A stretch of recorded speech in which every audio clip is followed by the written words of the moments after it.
ibu-ibu, teman-teman yang saya cintai karena Allah. Alhamdulillah tidak terasa hari ini kita sudah sampai di hadis yang ke-11 ya. Masya Allah, sepertinya baru kemarin kita hadis pertama ya, hadis Abu Sa'id Al-Khudri. Sekarang sudah sampai hadis 11, Masya Allah, artinya kita terus belajar ya, apa pesan dari baginda Nabi kita Muhammad SAW, dan kita amalkan di dalam kehidupan kita sehari-hari. Baik, kita baca bareng-bareng dulu ibu-ibu. Ya, nasta'inu billah, kita mohon pertolongan kepada Allah. An Umaymata binti Ruqayqata annaha qalat ataitun nabi sallallahu alaihi wasallam fi niswatin minal ansari nubayi'uh wa qulna ya Rasulullah nubayi'uka ala alla nusyrika billahi syai'a wa la nasriq wa la nazni wa la na'ti bi buhtanin naftarihi baina aydina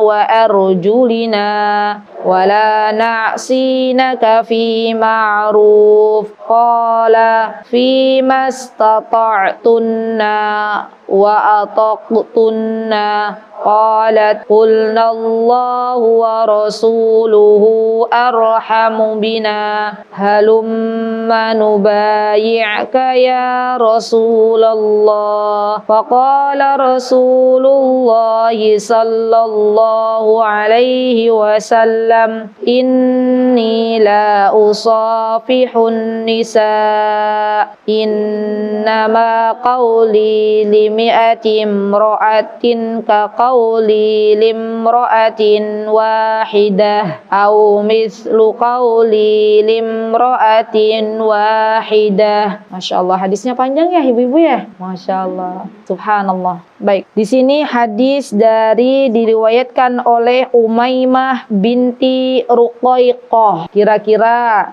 dari penjelasan 1 sampai 10 pernah ndak ketemu sama Umaymah? Kan mungkin yang ibu-ibu pernah dengar Umaymah cucunya Rasulullah, begitu ya? Putrinya Zainab. Jadi Rasulullah kan punya putri namanya Zainab. Zainab punya seorang putri namanya Umaymah. Tapi ini bukan Umaymahnya cucu Rasulullah. Masya Allah. Umaymah binti Ruqayqah ini ibu-ibu adalah seorang sahabiyah. Nasabnya beliau adalah Umaymah bintu Abd bin Bijad bin Umar dan Ruqayqah bin Umaid bin Al-Harith bin Ghalib. Terakhirnya nasabnya di Ghalib. Umaymah, saya ulangi lagi ya, bin Abd bin Badr bin Umair bin Al-Harith bin Ghalib. Bapaknya namanya Abd, kakeknya namanya Bijad. Kemudian buyutnya namanya siapa? Umair. Ayahnya buyutnya Al-Harith. Ujung-ujungnya baninya bin Ghalib. Nah, Masya Allah, hafal ya, Insya Allah ya. Nah, Ruqayqah ini biasanya karena Umaymah bin zaman dulu itu nama Umaymah tuh banyak. Jadi nama favorit lah. Kalau orang Sunda kan Eis gitu kan. Nama favorit banget itu Eis gitu ya. Kalau orang Jawa siapa ya? Tri ya, itu favorit banget. Nah, Umaymah ini juga termasuk nama favorit. Umaymah, Zainab, banyak ya, Masya Allah. Maka untuk membedakan biasanya terkenalnya di ibunya, Umaymah binti Ruqayqah. Ruqayqah itu ibunya. Dan Umaymah ini adalah seorang wanita yang berbaiat kepada Rasulullah SAW di baiat Aqobah pertama. Jadi baiat itu kan ada baiat Aqobah pertama, Bu. Ada baiat Aqobah kedua. Baiat itu apa sih artinya? Siapa yang tahu? Baiat itu mengangkat janji setia. Jadi berjanji kepada Rasulullah SAW. Nah, ibu-ibu yang dimuliakan oleh Allah, baiat Aqobah pertama ini terjadi pada tahun 12 kenabian. Pertanyaan saya, berarti ibu-ibu baiat Aqobah pertama sebelum hijrah Nabi Muhammad atau setelah hijrahnya Nabi kita Muhammad? Yakin? Kenapa kok ibu-ibu bilangnya sebelum? Karena Rasulullah tinggal di Mekah berapa tahun? 13 tahun. Kalau 12 kenabian artinya Rasulullah SAW belum berhijrah ke kota Madinah. Dan baiat ini terjadi di kota Makkah.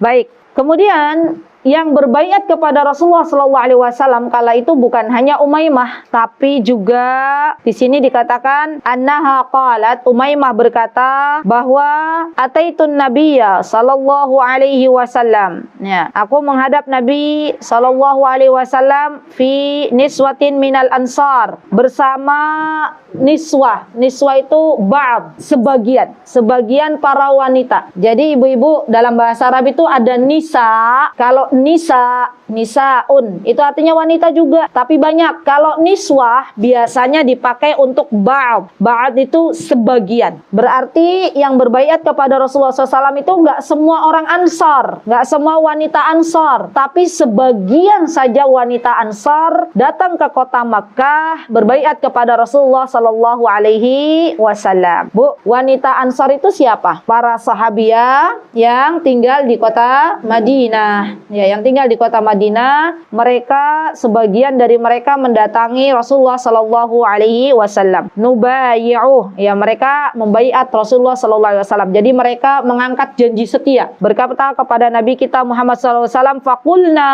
kata Umaymah, kemudian kami berkata kepada Rasulullah SAW, "Ya Rasulullah, wahai utusan Allah." Lihat Bu, mereka itu para sahabiah memiliki adab kepada Rasulullah SAW. Mereka tidak menggunakan nama ya Muhammad, ya, atau mereka tidak memanggil ya Ahmad, tapi mereka memanggil ya Rasulullah. Artinya ini menunjukkan bahwa wanita-wanita Ansar adalah wanita-wanita yang tahu adab, ya, tahu bagaimana semestinya mereka memanggil Rasulullah SAW dengan panggilan yang sangat lembut, ya Rasulullah. Dan ini menunjukkan bahwa yang namanya seseorang dalam menuntut ilmu, dalam bermuamalah dengan orang-orang yang berilmu, itu juga harus tahu adab. Ya, kan bisa aja orang-orang wanita Ansar ini berkata kepada Rasulullah SAW dengan mengatakan ya Muhammad, tapi itu tidak menunjukkan adabnya. Maka mereka menggunakan kata ya Rasulullah, wahai utusan Allah Subhanahu wa Ta'ala. Nubayi'uka. Lihat isi perjanjiannya Bu, bukan perjanjian, isi baiatnya. Apa isi baiatnya? Kita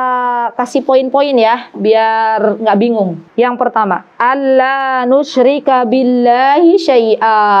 Mereka berjanji kepada Rasulullah SAW. Poin pertama adalah tidak menyekutukan Allah Subhanahu wa Ta'ala dengan sesuatu pun. Dan kita tahu ibu-ibu, teman-teman yang dimuliakan oleh Allah, yang namanya menyekutukan Allah itu adalah dosa besar. Yang namanya menduakan Allah Subhanahu wa Ta'ala itu adalah sebuah perbuatan zalim. Bagaimana tidak zalim? Allah, zat yang selama ini memberikan kita makan, yang memberikan hambanya minum, yang memberikan hambanya atau mencukupkan hambanya dengan kebutuhan-kebutuhannya. Tapi ternyata hambanya ini tidak tahu diri, tidak menempatkan sesuatu pada tempatnya. Bukan hanya yang disembah, bukan cuma Allah Subhanahu wa Ta'ala, tapi ada yang lainnya. Dan ini merupakan perbuatan menyekutukan Allah Subhanahu wa Ta'ala. Hati-hati ibu-ibu, teman-teman, dari perbuatan menyekutukan Allah. Terkadang subhanallah ada sebagian orang yang berkata-kata dengan lisannya masuk ke dalam menyekutukan Allah Subhanahu wa Ta'ala. Apalagi kalau sudah sampai kepada sesuatu dari sebuah perbuatan. Saya masih ingat betul, subhanallah, ketika belum lama ya Bu ya, waktu kami pergi ke Lumajang, itu awal mula mereka mendapatkan adab dari Allah Subhanahu wa Ta'ala karena memang menyekutukan Allah Subhanahu wa Ta'ala. Allah yang memberikan mereka pasir, Allah yang memberikan mereka harta, tapi ternyata mereka bukan meminta kepada Allah rizki, malah justru mereka meminta kepada dukun-dukun yang mereka datangi. Mereka meminta kepada jin-jin yang bersembunyi di pohon-pohon. Jadi kebiasaan mereka itu kalau mau panen, kalau mau ambil pasir, saya dapat cerita langsung dari orang-orang sana. Mereka mengadakan pesta Bu, pestanya besar-besaran katanya ya, sampai menghabiskan kadang puluhan juta itu untuk pesta itu. Mereka sembelih sapi, mereka sembelih hewan-hewan, tapi bukan menyebut nama Allah untuk jin-jin yang ada di sana. Ya, dan itu sebuah hal yang sudah biasa mereka lakukan. Subhanallah, dengan kejadian meletusnya Gunung Semeru dan adanya banyak korban itu, semoga bisa diambil sebuah pelajaran bahwa ternyata yang namanya menyekutukan Allah, menduakan Allah akan mendapatkan kebinasaan baik di dunia maupun di akhirat. Ya, subhanallah. Sampai saya tuh Bu, waktu ke sana kami ya, saya sama tim ke sana itu kayak percaya enggak percaya. Karena begini, ada rumahnya itu dilewati lahar dingin Bu, dilewati pasir. Ada yang Allah jadikan rumah itu hancur, Allah masukkan pasir di dalam rumahnya. Ada yang rumahnya nggak dimasukin pasir sama sekali, bersih. Ya, Masya Allah. Terus saya tanya ke penduduk setempat, subhanallah, itu rumah siapa? Masya Allah, bersih, dijaga oleh Allah. Rumah tersebut memang dia punya orang solih, katanya begitu. Dia selalu menjaga sholat, katanya. Masya Allah. Ya, kita nggak tahu amal solih apa yang beliau lakukan. Mungkin beliau tidak ikut-ikutan menyekutukan Allah, kan bisa jadi ya, subhanallah. Dan itu tuh saya Masya Allah lihat langsung Bu. Jadi memang nggak semua rumah dibiarkan oleh Allah air lahar dinginnya mengalir gitu, tidak masuki rumah. Dan kami langsung melihat ada masjid yang subhanallah, dan ini insya Allah bukan hoak ya kabarnya, karena kami langsung ke lokasi itu. Subhanallah, namanya rumahnya Allah, di mana-mana Allah yang jaga. Ya, Masya Allah. Lahar dingin tuh cuma lewat aja, lewat seret gitu, bersih seperti tidak terjadi apa-apa. Kaca-kacanya masih utuh. Ya, Masya Allah. Masjidnya juga masih bersih, padahal kanan kiri ada rumah-rumah yang sudah dipenuhi dengan pasir. La haula wala quwata illa billah. Lihat Bu, orang-orang yang menyekutukan Allah, orang-orang yang tidak tahu malu kepada Allah, orang-orang yang menduakan Allah, akhirnya Allah murka kepada mereka dan Allah jadikan ya korban bencananya luar biasa banyak. Ya, Masya Allah. Dan ini juga penting ketika kita berbicara anak-anak kita.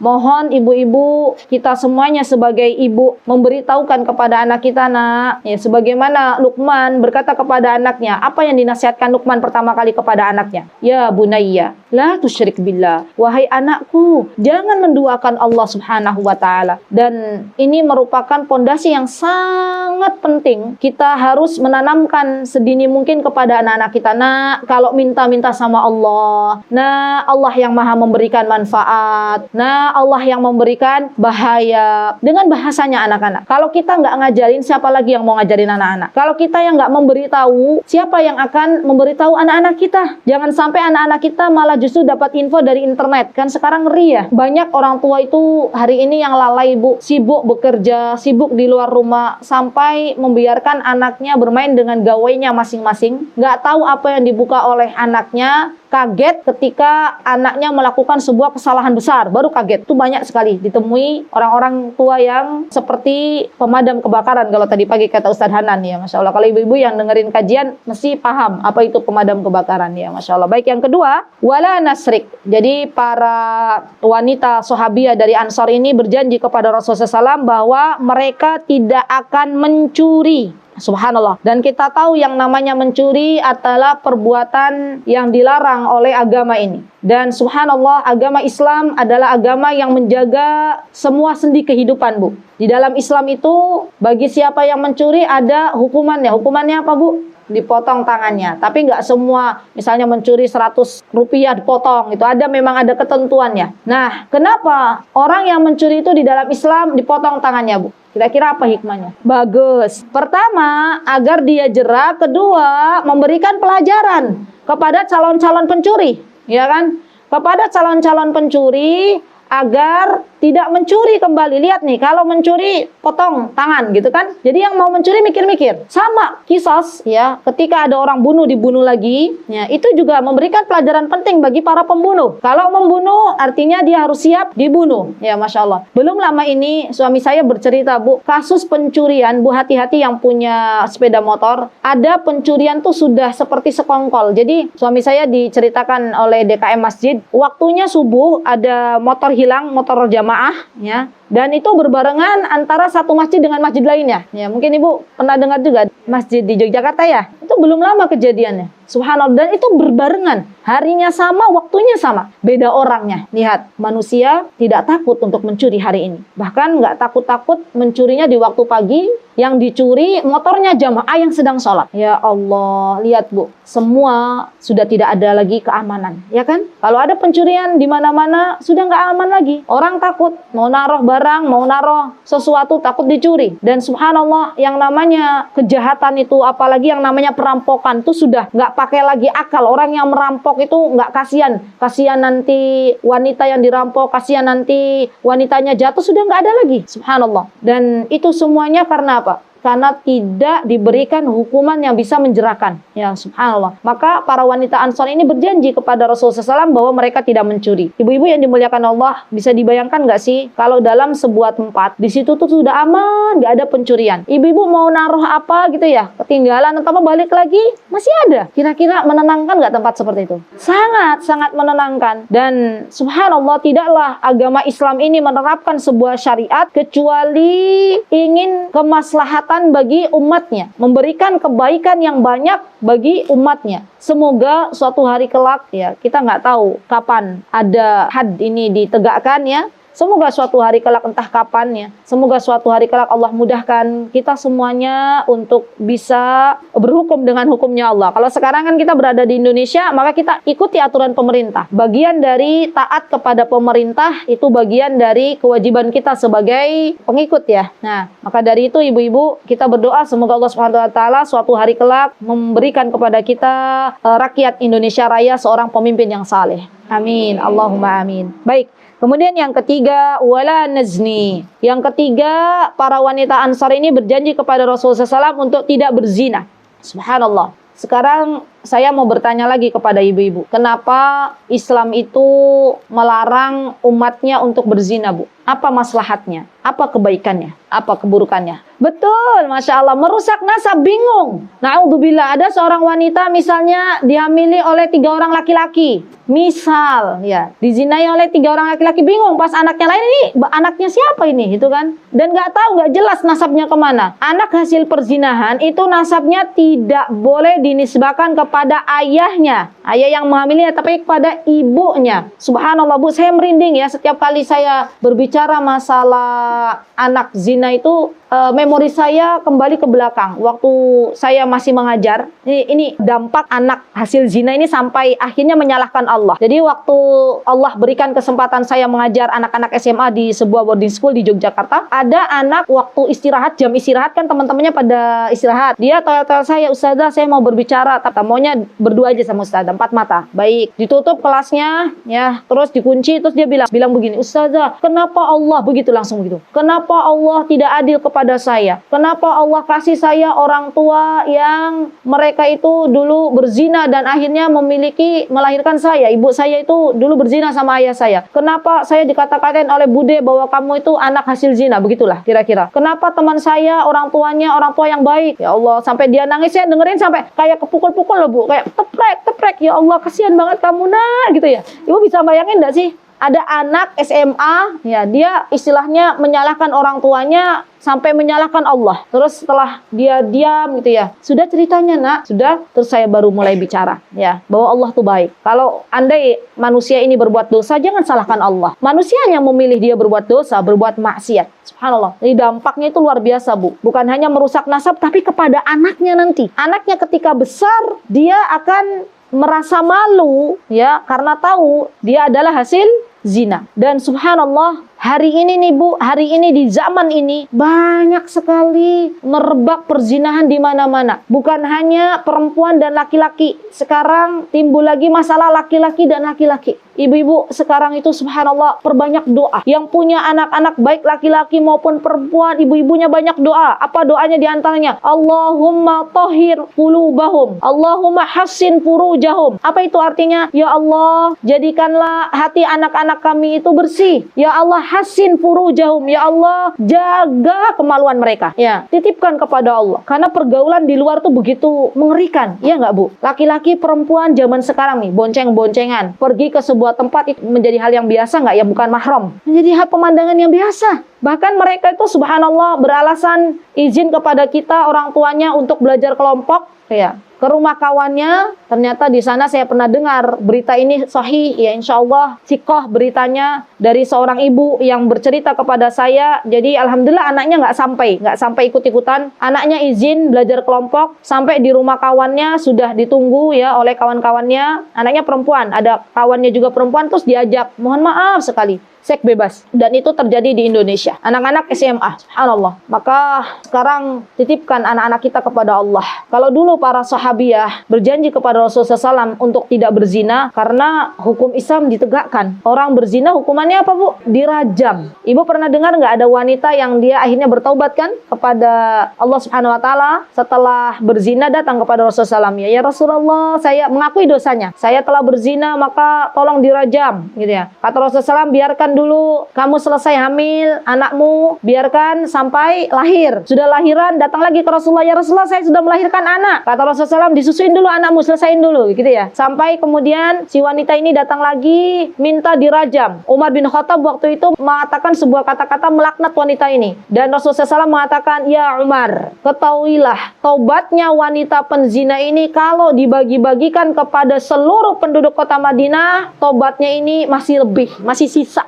Ya, jadi subhanallah, bagi siapapun yang pernah melakukan dosa kepada Allah, saatnya kembali kepada Allah, saatnya bertaubat kepada Allah Azza wa Jalla. Mumpung matahari belum diterbitkan oleh Allah dari arah barat, mumpung ajal belum sampai di kerongkongan kita, ya. Dan katakan kepada anak-anak kita, nak, jaga diri kalian baik-baik di zaman ini, nak, jaga diri kalian baik-baik. Jangan beri kesempatan kepada anak-anak kita untuk berpacaran, karena yang namanya zina itu awal muasalnya pintunya dari pacaran. Saya pernah, Bu, di Yogyakarta, waktu saya sama suami jalan gitu ya, di mobil tuh, kita lihat ada sebuah plang di sebuah perkampungan, tertulis loh, jam kunjung pacar. Betul, ada tertulis jam kunjung pacar. Subhanallah, itu artinya sudah dipersilahkan, betul. La haula wala quwata illa billah. Bagi ibu-ibu yang tahu misalnya di kampungnya ada tulisan itu, beramar ma'ruf nahi mungkar lah, karena nanti yang rusak adalah anak-anak kita. Artinya ketika anak-anak kita melihat tulisan jam berkunjung pacar, berarti mau nggak mau punya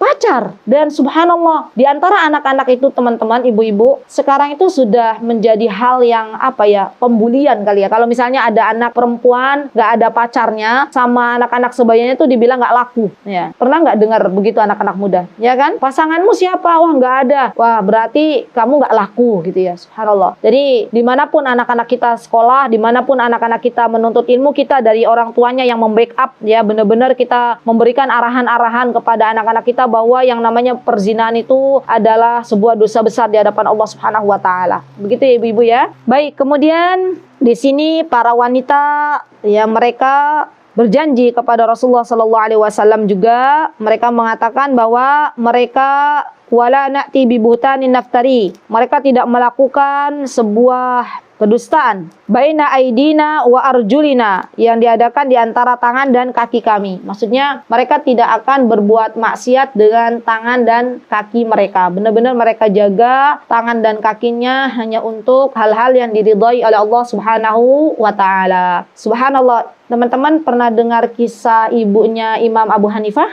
Yang ibunya Imam Abu Hanifah tuh benar-benar menjaga dirinya, menjaga kakinya tidak diangkat kakinya kecuali untuk hal-hal yang Allah ridhai. Menjaga tangannya untuk hal-hal yang hanya Allah ridhai saja. Ya, Masya Allah. Jadi subhanallah teman-teman, para sahabiah, generasi setelahnya, para tabi'in, para tabi'ut tabi'in, wanita-wanitanya, benar-benar mereka itu menjaga sedemikian rupa anggota tubuh agar tidak bermaksiat kepada Allah Subhanahu wa Ta'ala. Begitu pula para sahabiah dari kalangan wanita Ansar, mereka benar-benar menjaga agar tangan dan kaki mereka tidak melakukan sesuatu yang dilarang oleh Allah dan Rasulnya. Baik, kemudian wala na'sinaka fi ma'ruf, dan tidak mendurhakai engkau wahai Rasulullah dalam perkara yang baik. Subhanallah, wanita muslimah, wanita beriman itu sejatinya harus memiliki sifat bersegera mendatangi perintah yang datang dari Allah dan Rasulnya dan tidak mendustakannya, tidak mendurhakainya.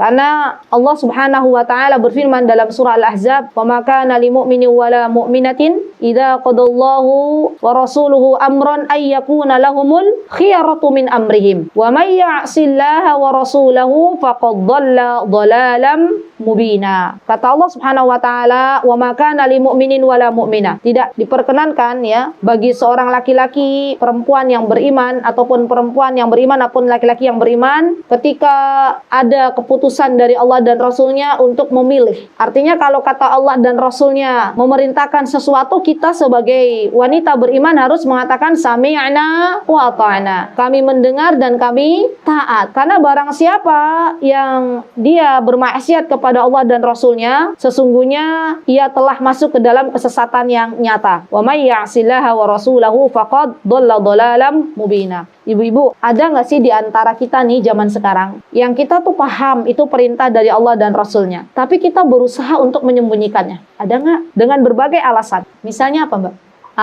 Berjabat tangan adalah sesuatu yang dilarang oleh Rasulullah SAW ketika berjabat tangan kepada selain mahram. Tapi karena kita itu mainnya perasaan, baperan, nanti gimana dikatakan oleh orang, akhirnya kita mau bersalaman kepada orang yang bukan mahram kita. Padahal kita tahu jelas itu larangan. Dan perintah dari Rasulullah SAW tidak bersalaman. Atau mungkin para wanita yang tahu bahwa Rasulullah SAW dan Allah Subhanahu Wa Taala memerintahkan sesuatu kepadanya, tapi dia pura-pura tidak tahu. Harusnya mentaati suami, harusnya berkata yang baik kepada suami, itu adalah perintah Allah dan Rasulnya. Tapi karena keegoan si wanita ini, karena keegoan seorang istri, dia akhirnya nggak mau mentaati suaminya. Ya, dan ini banyak juga. Ya, Masya Allah. Ibu-ibu yang dimuliakan oleh Allah, dari mana kita tahu Allah memerintahkan sesuatu dan Rasulullah memerintahkan sesuatu? Dari mana kita tahu? Dari ilmu, dari duduk di majlis ilmu. Dan wanita-wanita Ansar ini terkenal sekali adalah wanita-wanita yang sangat bersemangat duduk di majlis ilmu. Bahkan kita kemarin pernah membahas, masih ingat nggak? Wanita-wanita yang datang kepada Rasulullah, ya Rasulullah, para sahabat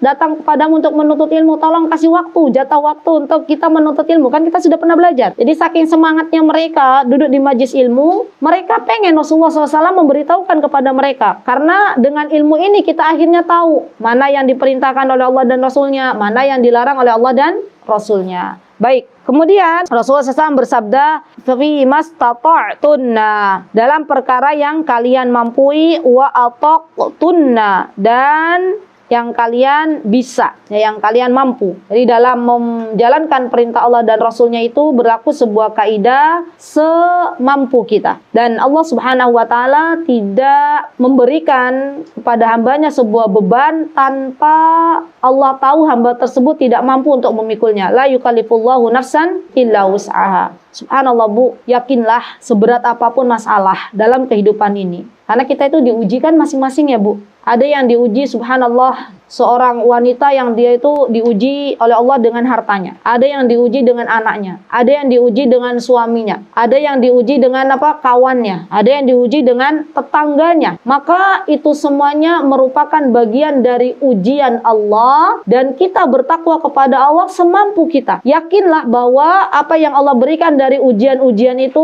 Allah tahu kita bisa melaluinya. Dan bertakwalah kepada Allah Subhanahu Wa Taala dengan apa yang Allah dan Rasulnya inginkan, bukan yang kita mau. Nah, ini catat baik-baik. Kadang kan kita itu dalam kehidupan itu, apa yang sesuai dengan nafsu kita, kita ikuti. Apa yang tidak sesuai, tidak kita ikuti. Contoh misalnya apa, Bu? Misalnya Rasulullah mengatakan, kalau keluar kota itu harus sang mahram, begitu ya? Kalau keluar negeri itu harus sama mahram. Nah, kadang ada para wanita yang, tapi kan kalau sekarang kan aman, tapi kan begitulah istilahnya, ngeles ya. Dan itu seharusnya tidak seperti itu, karena memang jelas Rasulullah mengatakan bahwa tidaklah seorang wanita safar kecuali harus ditemani oleh mahramnya. Bu, walaupun keadaannya aman, bisa dibayangkan nggak sih, Bu, kalau kita berada di sebuah pesawat, ya, semua itu wanita. Di pesawat itu wanita, rombongan entah mau kemana gitu ya. Cuman ada Pak Pilot sama apa tuh yang belakangnya Pak Pilot itu, co-pilot, ya. Semua pramugari, ya. Tiba-tiba tuh, Bu, pesawatnya di atas terjadi sebuah insiden misalnya. Dia tidak seimbang lagi gitu ya. Saya mau tanya, di pesawat itu terjadi ketenangan atau hiruk-pikuk nggak karuan, Bu? Kepanikan yang sangat luar biasa. Ibu-ibu pasti jerit-jerit, emak-emak, astagfirullah gitu kan ya. Ya Allah, la haula, wah ribut. Ya. Coba kalau di sampingnya ada suami ibu-ibu. Kira-kira suaminya bilang apa? Tenang, Dek, gitu ya. Kita itu semua milik Allah. Tidaklah terjadi sesuatu kalau Allah belum mentakdirkan. Istrinya mau jerat-jerit, diem nggak? Oh iya, ada suamiku di sampingku. Toh kalaupun ada apa-apa, ya, insya Allah semuanya sudah ditakdirkan oleh Allah. Begitu nggak kira-kira, Bu? Nah, itu manfaat kenapa kita berangkat harus dengan mahram. Kan banyak tuh wanita-wanita zaman sekarang. Tapi kan kita, Masya Allah ya, saya tuh gimana ya, kalau ada yang, saya pernah berjumpa dengan seorang perempuan, dia curhat ke saya ya, saya dengerin gitu. Terus saya berusaha untuk kasih nasihat. Terus beliau bantah lagi, ya sudah, ya udah Bu, ujung-ujungnya gimana? Ya Bu, monggo kalau itu menjadi pilihan ibu dalam hati saya. Nah, terus curhatnya apa gunanya gitu kan? Sudah dikasih solusi tapi beliau nggak nerima. Iya, ada loh jenis perempuan-perempuan begitu. Subhanallah. Dia curhat masalah keluarga. Saya bilang, ya udah Bu, begini baiknya gini. Tapi kan ustazah, masa kita terus gini. Astagfirullah ya wis. Ya udah Bu. Kalau itu menjadi pilihan ibu, akhirnya kan begitu ya, subhanallah. Jadi kita itu Bu, wanita ini mulai lagi deh. Yuk kita benar-benar kalau itu memang perintah Allah dan Rasulnya kita taati. Karena itu semuanya merupakan kebaikan untuk kita sebagai seorang wanita. Ya subhanallah. Kemudian yang selanjutnya Rasulullah SAW mengatakan ya di dalam hadis ini, kata beliau, Qulna Allahu wa Rasul qalat. Ya qalat kata Umaymah, Qulna Allahu wa Rasuluhu arhamu bina. Ya. Kemudian beliau mengatakan ya, Qulna qalat, dia mengatakan qulna. Kami berkata Allah dan Rasulnya lebih sayang kepada kami. Ya, jadi subhanallah, wanita-wanita Ansar ini benar-benar mereka selalu berbaik sangka kepada Allah. Selalu memposisikan Allah itu di depan. Ya, selalu mereka memiliki rasa husnudzon yang begitu besar kepada Allah Subhanahu wa taala. Beda dengan zaman kita sekarang. Kita itu banyak suudzonnya loh Bu kepada Allah. Allah kasih kita masalah. Terus tiba-tiba kita bilang, "Kenapa Allah kasih kita masalah? Kenapa Allah tidak kasih masalah yang berat seperti kepada tetanggaku tidak seberat yang aku hadapi?" misalnya. Langsung menyalahkan Allah. Padahal Allah tuh pengen ketika ngasih masalah kepada seseorang itu tanda cintanya Allah kepadanya.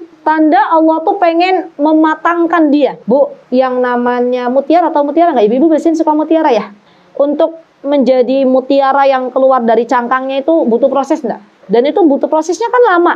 Ya subhanallah. Maka sesuatu yang indah, sesuatu yang bagus itu dihasilkan dari proses yang sabar. Sekarang kita katakan dalam diri kita Bu, apapun masalah, maka kembalikan bahwa masalah ini datang dari Allah dan berbaik sangkalah kepada Allah Subhanahu wa taala. Semua masalah yang Allah berikan itu pasti ada hikmahnya, pasti ada hikmahnya. Kadang kita nggak tahu hikmahnya kecuali masalah itu udah berlalu. Seperti kemarin saja, COVID-19, ya kan? Awal terjadi corona, ada nggak dari hamba Allah yang menyalahkan Allah? Mesti ada. Ya Allah, dengan corona ini akhirnya nggak bisa jualan. Ya Allah, kenapa engkau datangkan corona? Ya, apalagi yang sampai misalnya keluarganya meninggal dunia, begitu ya. Padahal Allah itu baik. Ketika Allah ambil keluarganya kena COVID-19, artinya dia dapat syahid, begitu kan? Artinya dia dapat kematian yang bagus. Kemarin terjadi COVID-19, hikmahnya apa Bu? Akhirnya orang tahu, oh selama ini nikmat aman itu banyak kita lalaikan. Selama ini nikmat sehat itu banyak kita lalaikan. Dan akhirnya kita paham bahwa yang namanya berjabat tangan dengan selain mahram itu tidak boleh. Kan kemarin pas COVID-19 kan nggak boleh salaman ya.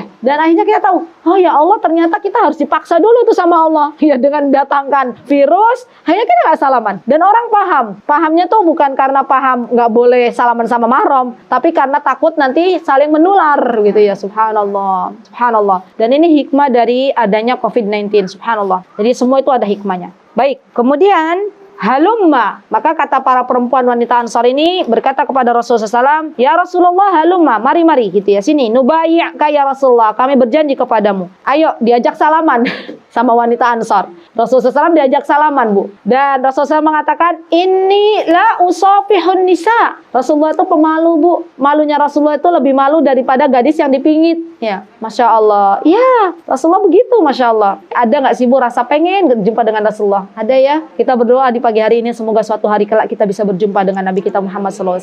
Ya, Masya Allah. Amin, Allahumma amin. Beliau itu berkata kepada para wanita ini, ana la usafihun nisa. Saya tuh nggak mau salaman dengan wanita yang bukan mahram. Lihat Bu, Rasulullah yang sudah Allah kasih surga, yang sudah Allah tetapkan bagi Nabi Muhammad itu surga, tapi Rasulullah nggak mau salaman kepada wanita yang bukan mahram. Apalagi kita yang setiap hari banyak dosa. Jangan kita lah, saya. Apalagi saya yang setiap hari banyak dosa, banyak maksiat. Ya, terkadang karena nggak enak misalnya, akhirnya kita salaman, begitu ya. Dan subhanallah, kata Rasulullah SAW mengatakan, ana la usafihun nisa. Saya tidak salaman dengan wanita yang bukan mahram. Kemudian beliau, saya selesaikan dulu baru saya jelaskan masalah mahram. Innama qauli limi'ati imra'atin ka qauli limra'atin wahidatin. Kemudian Rasulullah SAW mengatakan, perkataanku kepada 100 orang wanita sebagaimana perkataanku kepada seorang wanita, atau sama seperti perkataanku kepada seorang wanita, pembayatanku cukup diwakili oleh satu orang saja tanpa jabat tangan. Maksudnya begini, jadi kata Rasulullah SAW itu, wahai para wanita Ansar, cukup tidak usah berjabat tangan pun ketika kalian tuh sudah berjanji, sudah saya terima janji kalian, itu sudah cukup. Walaupun kalian cuma 1 orang ataupun 100 orang, itu sama, dan itu tuh sudah sah tanpa perlu berjabat tangan. Dari sini kita bisa ambil pelajaran, Bu, bahwa ternyata berjabat tangan dengan selain mahram itu sebuah larangan. Tidak diperintahkan oleh Rasulullah SAW bersalaman dengan yang selain mahram. Di dalam riwayat lain, Rasulullah pernah mengatakan, daripada salaman dengan selain mahram, maka lebih baik kepalanya ditusuk dengan sebuah besi yang panas. Ya, Masya Allah. Nah, agar kita lebih tahu kepada siapa saja kita boleh bersalaman dan kepada siapa saja kita tidak boleh bersalaman, yuk kita belajar lagi siapa mahram kita. Ibu-ibu,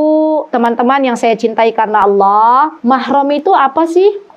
Kalau kita kan perempuan ya, berarti laki-laki yang nggak boleh kita nikahi. Masya Allah, bagus.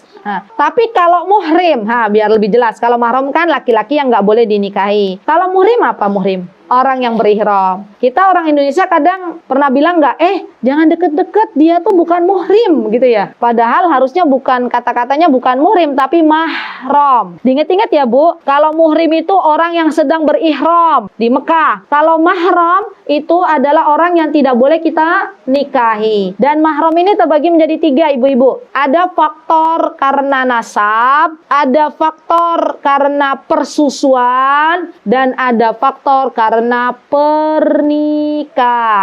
Mudah-mudahan saya pilih bahasa yang lebih mudah ya, biar ibu-ibu lebih paham siapanya. Baik, yang pertama tadi apa? Nasab. Nasab itu apa? Keturunan. Yang pertama kali mahram bagi seorang wanita dari jalur nasab adalah bapaknya. Kakek kita, bapak ke atas, bapak, kakek, buyut, mbah buyut gitu ya, ke atas. Itu mahram kita. Yang kedua, anak laki-laki dan yang ke bawahnya. Berarti siapa? Cucu, cicit, terus ke bawah. Nah, itu semua mahram kita. Ya, ditulis.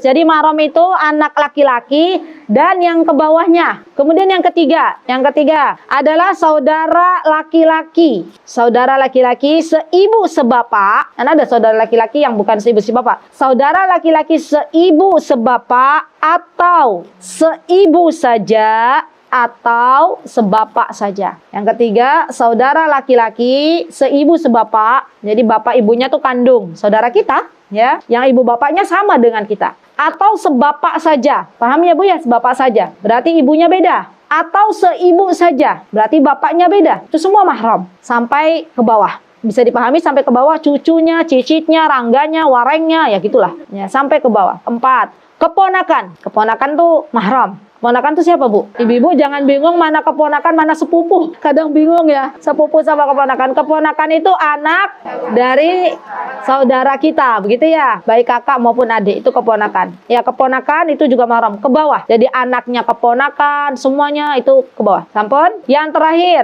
paman. Paman itu berarti Pak D, Pak Le, gitu ya. Bahasa Jogja begitu ya. Paman. Itu juga mahram kita, baik dari jalur ibu maupun dari jalur ayah, dari jalur bapak. Saya kemarin pernah mendengar ada akhwat bilang ke saya, Ustazah, kalau yang paman mahram dari mahram itu apakah cuma dari jalur ibu aja ya, dari jalur ayah enggak? Semuanya mahram, baik itu yang dari jalur ayah atau bapak ataupun dari jalur ibu. Sudah bisa dipahami Bu? Ada berapa poin itu? Nanti ibu bikin aja sendiri dulu ya, yang ke bawah, yang ke atas gitu ya. Yang kedua, jalur persusuan. Mungkin ini jarang di Indonesia. Dan ini banyak ditemukan nama orang-orang Arab, Ummu Qurrata. Nih ya, orang Arab itu Timur Tengah, Rasulullah juga punya ibu sesusuan kan? Siapa ibu sesusuannya Rasulullah? Halimah Sa'diyah. Saudara sepupuannya Rasulullah siapa di antaranya? Syaimah. Ya, ingat nggak? Nah, ibu-ibu, saya menerangkan sedikit aja tentang persusuan ini. Jadi, yang namanya persusuan tuh begini, Bu. Anak saya juga punya ibu susuan. Ya, orang-orang Arab itu seneng banget dia menyusui bayinya orang lain. Dan kita juga kadang orang Indonesia tuh pengen disusui oleh orang Arab. Menurut saya yang kami ketahui waktu kami belajar di sana, katanya gini, kalau disusuin sama orang Arab tuh nanti dapat hafalannya kuat, katanya begitu ya. Menurut orang sana.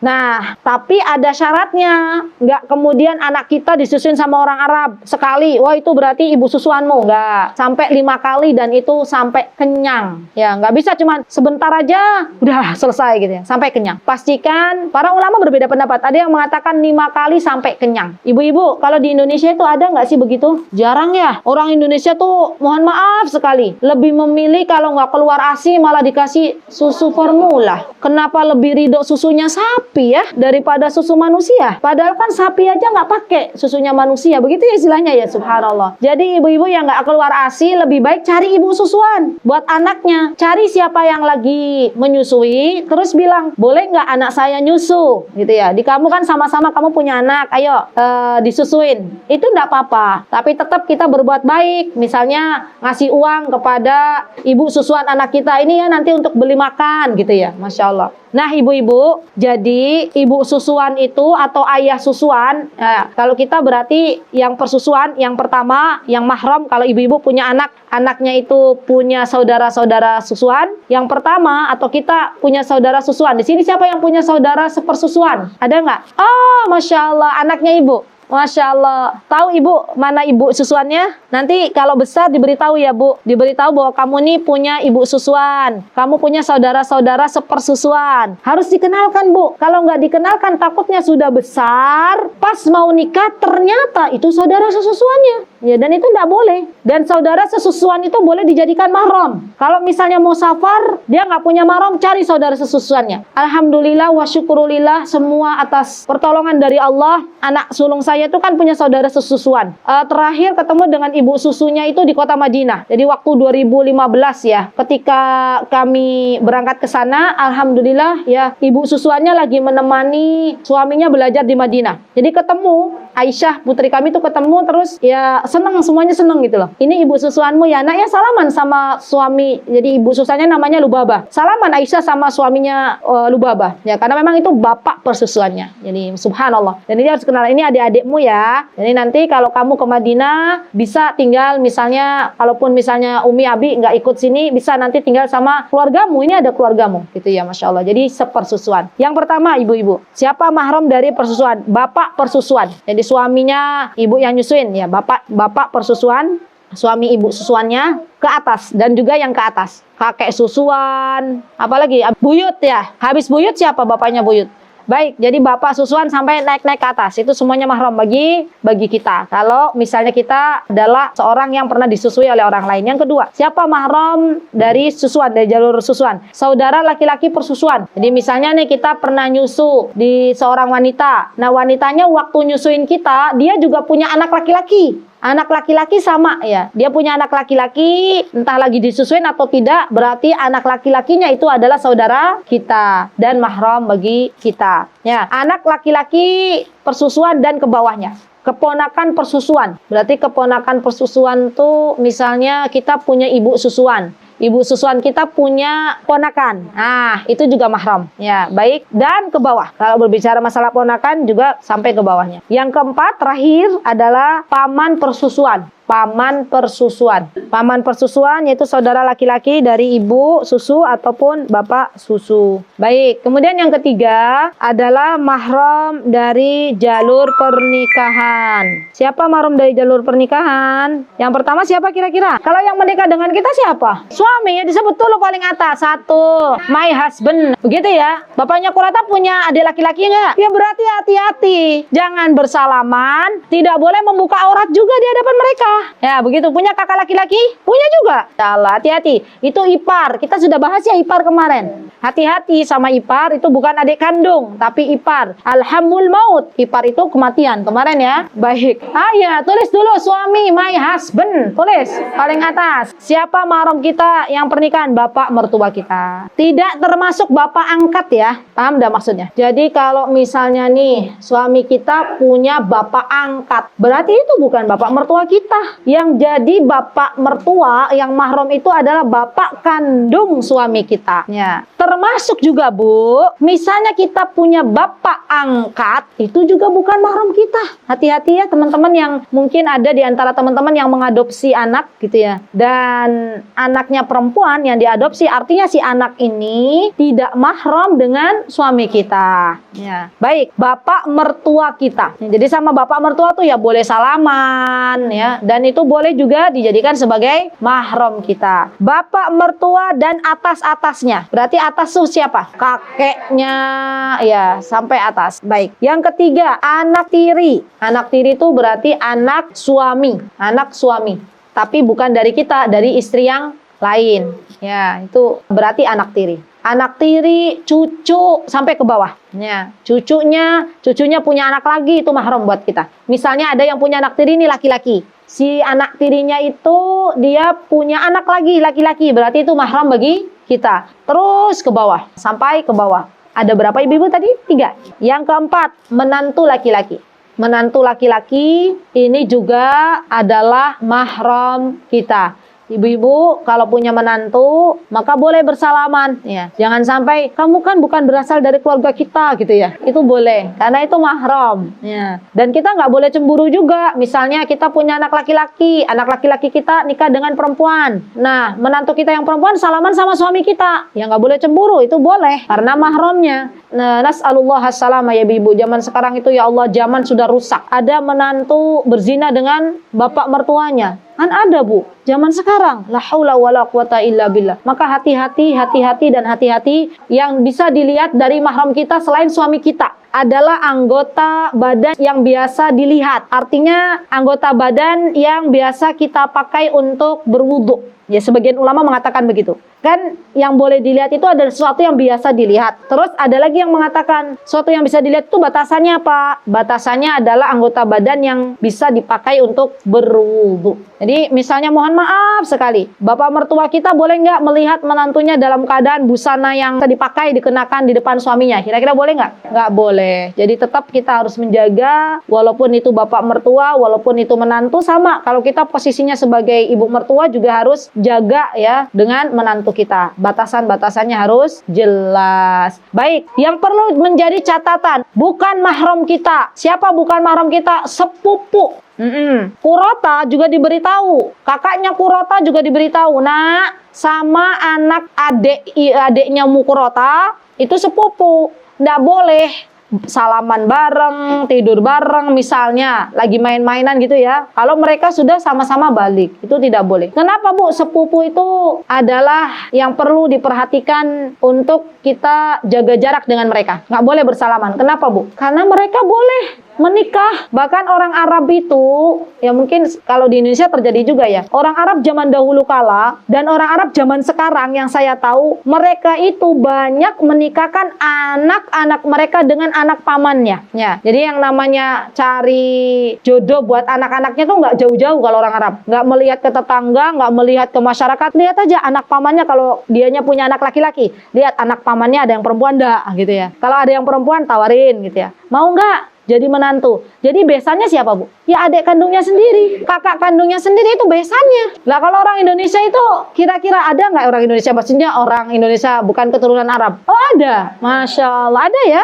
Masya Allah, berarti besannya adik kandungnya sendiri atau kakak kandungnya sendiri. Masya Allah. Tapi baik-baik saja kan Bu? Ya Alhamdulillah, Alhamdulillah. Dan itu boleh Bu, boleh. Ya. Jadi ketika saya bertanya kepada kawan saya, kenapa orang Arab itu suka menikahkan dengan sepupu? Katanya biar nasabnya itu tetap terjalin. Ya begitu. Masya Allah, tetap terjaga nasabnya. Kemudian yang perlu menjadi catatan juga yang bukan mahram kita, ibu-ibu, adik atau kakak ipar, itu bukan mahram. Jadi ibu Ummu Kurota, kakak adiknya bapak Kurota itu bukan mahram. Ya hati-hati, jaga jarak. Ya. Yang ketiga, yang perlu diperhatikan bukan mahram kita ibu-ibu, saudara tiri yang berbeda bapak dan ibu. Saudara tiri nggak sebapak, nggak seibu, itu bukan mahram kita. Wallahu taala alam bisawab. Itu yang bisa saya sampaikan. Nanti ibu-ibu belajar lagi di rumah, ditelek-telek lagi, dibikin bagan lagi, ya. Dan mudah-mudahan bermanfaat. Mudah-mudahan Allah Subhanahu wa taala memberikan kepada kita kekuatan. Jika ada yang benar datangnya dari Allah Subhanahu wa taala, jika ada yang salah datangnya dari saya pribadi, saya mohon maaf yang sebesar-besarnya. Aqulu qouli hadza wa astaghfirullah li wa lakum wa akhiru da'wana alhamdulillahi rabbil alamin. Wassalamualaikum warahmatullahi wabarakatuh.